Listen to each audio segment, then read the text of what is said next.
ఇక కేసీఆర్ గారి తర్వాత కేటీఆర్ గారు, అంటే పార్టీని గాడిలో పెట్టేందుకు కేసీఆర్ గారు ఎంత ఇదిగా కృషి చేస్తున్నారో, ఆయన ఆలోచనల్ని కార్యరూపం దాల్చడంలో కేటీఆర్ ప్రముఖ పాత్ర పోషిస్తారు. ప్రస్తుతం ఆయన ఇంకా ఎక్కువ బాధ్యత ఉందనుకోవాలి కేటీఆర్ మీద.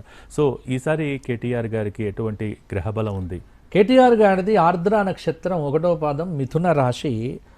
కేటీఆర్ గారి లగ్నం మీన లగ్నం.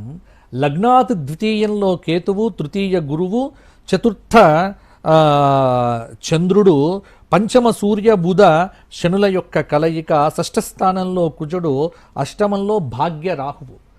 భాగ్యరాహు ఉన్నటువంటి వాడు విదేశంలో బాగా అద్భుతమైన యోగాలు సాధిస్తాడు స్వదేశంలో కంటే. కాబట్టి కేటీఆర్ గారికి ప్రస్తుతం శని మహాదశలో గురువులో శుక్రుడి యొక్క అంతర్దశ 49 సంవత్సరాలు.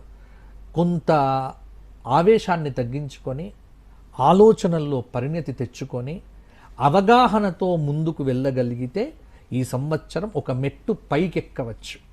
కానీ చుట్టూ ఉన్న సాంగత్యము, స్వభావ సిద్ధమైనటువంటి కొంత అంటే హెడ్ స్ట్రాంగ్ మనిషి అంటాం కదా మనం, అది ఆ ప్రభావం అనేటువంటిది కేటీఆర్ గారిని ముందరికి తీసుకొని వెళ్ళదు.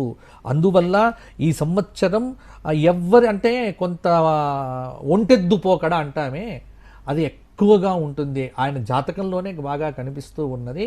అందరినీ కలుపుకుంటూ పోయి కొంత తండ్రి గారి యొక్క మాటను పూర్తిగా తీసుకొని వెళ్తే, ఇప్పుడు ఆయనకు సలహాలు సూచనలు బాగా అవసరం అవుతాయి. ఎందుకంటే అష్టమ స్థానంలో ఇక్కడ రాహు ఉన్నాడు, కొంత ఇబ్బందులు కలిగించే ఆస్కారం కూడా ఉంది. డిసెంబర్ 7 నుంచి కేతువు ద్వితీయ స్థానంలో ఉంటాడు. మితభాషణం, మాట్లాడటం తక్కువ చెయ్యాలి, పని చెయ్యటం ఎక్కువ చెయ్యాలి. అలా చేస్తే కేటీఆర్ గారు సక్సెస్ అవుతారు. తిరుగుండదు అంతే.